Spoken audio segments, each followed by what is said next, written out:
BJP এই দুটো councillor কি যোগদান করে আপনাদের সাথে সমর্থন করেছে না আপনাদের ভোট ভাঙার জন্য? দেখুন,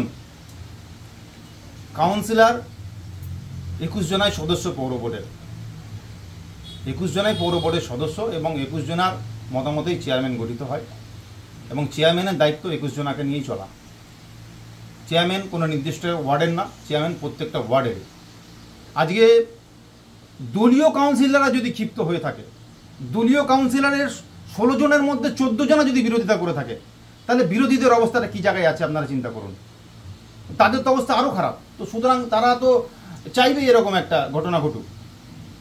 আর শুধু তাই নয়, আমরা বিগত লোকসভা নির্বাচনে আমরা দেখেছি আমাদের যে পৌরপিতা, তার যে কার্যক্রম, তার যে পারফরমেন্স, তার যে ব্যর্থতা, তার কারণে কিন্তু আমাদের যে প্রার্থী, দলীয় প্রার্থী, কি রেজাল্ট হয়েছে পৌর এলাকাতে সেটা আপনারা প্রত্যেকেই অবগত আছেন। এবং শুধু তাই নয়, পুরো পৌর এলাকার ভোট পরিচালনার দায়িত্বেও ছিলেন আমাদের বর্তমান পৌরপিতা মফিজুল ইসলাম। তো সুতরাং ওনাকে যে মানুষ চায় না, উনি যে মানুষকে পরিষেবা দিতে ব্যর্থ, এটা একদম পরিষ্কার, এতে আর দ্বিমত কোনো নেই। যেটা বারবার চেয়ারম্যান অভিযোগ করছেন যে বিধায়কের সাথে ওনার এবং ভাইস চেয়ারম্যানের একটা ট্রাসেল আছে, বা সেই কারণের জন্য এটা বিধায়ক করেছে, এই বিষয়টা কি?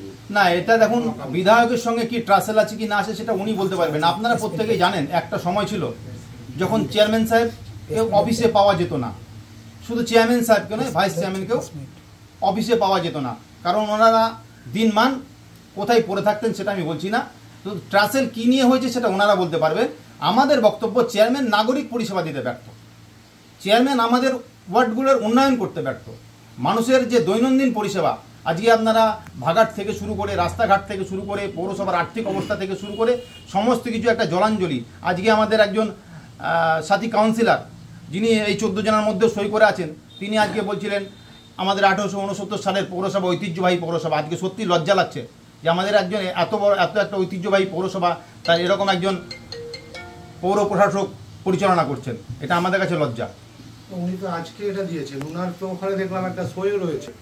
পরিচালনা হওয়ার 4-5 মাস পর থেকেই প্রত্যেকটা কাউন্সিলর সহ, সে দলীয় হোক বিরোধী দলের হোক, প্রত্যেকটা কাউন্সিলর সহ প্রত্যেকটা নাগরিক, শুধু কাউন্সিলর নয়, প্রত্যেকটা নাগরিক যারা শুভ বুদ্ধি সম্পন্ন মানুষজন, তারা প্রত্যেকেই বুঝে গেছেন যে চেয়ারম্যান কি করতে পারেন আর কি করতে পারেন না। আপনার হাতে যে চিঠিটা রয়েছে সেটাতে দেখছি এখানে যে 14 জনই দলীয় কাউন্সিলর, আমি একটা পড়ে শোনাই কি লিখেছেন।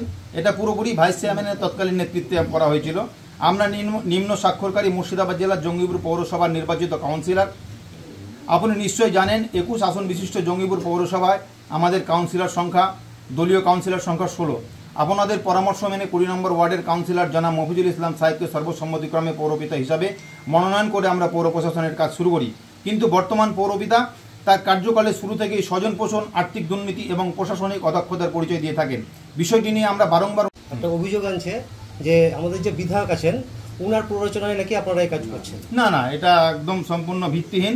কারণ আমরা ওনার নেতৃত্বে লড়াই করছিলাম, সন্তোষ চৌধুরীর নেতৃত্বে। আপনারা দেখেছেন, আপনারা সাংবাদিক বন্ধু যারা আছেন, তারা তো পুরো ইতিহাসের সাক্ষী। এই যে পুরো বোর্ড শুরু হয়েছে, এই যে 3 বছর আমাদের, 3.5 বছর আমরা অতিক্রম করতে চললাম আমাদের বোর্ড, পুরো ইতিহাস আপনারা জানেন যে কি করে কি বোর্ডটা চলছে, কোথায় আমাদের পুরো মানুষ আমাদেরকে নির্বাচিত করেছেন, দল আমাদেরকে টিকিট দিয়েছেন, দলের আমরা প্রার্থী হয়েছি, দলের সাহায্যে এবং মানুষের ভোটে আমরা জয়ী হয়েছি। আমাদের উদ্দেশ্য হচ্ছে মানুষের ন্যূনতম যে নাগরিক পরিষেবা সেটাকে সুনিশ্চিত করা।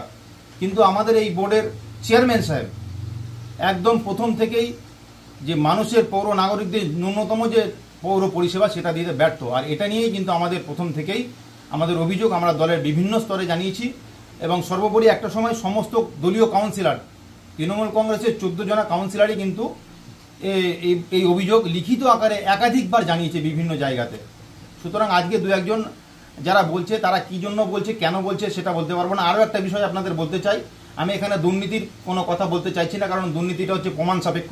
তাই দুর্নীতি নিয়ে আমি কোনো কথা বলতে চাইছি না। যা হবে আগামীতে বোঝা যাবে, সেরকম যদি পরিস্থিতি হয় তখন আমাদেরকে বলতে হবে।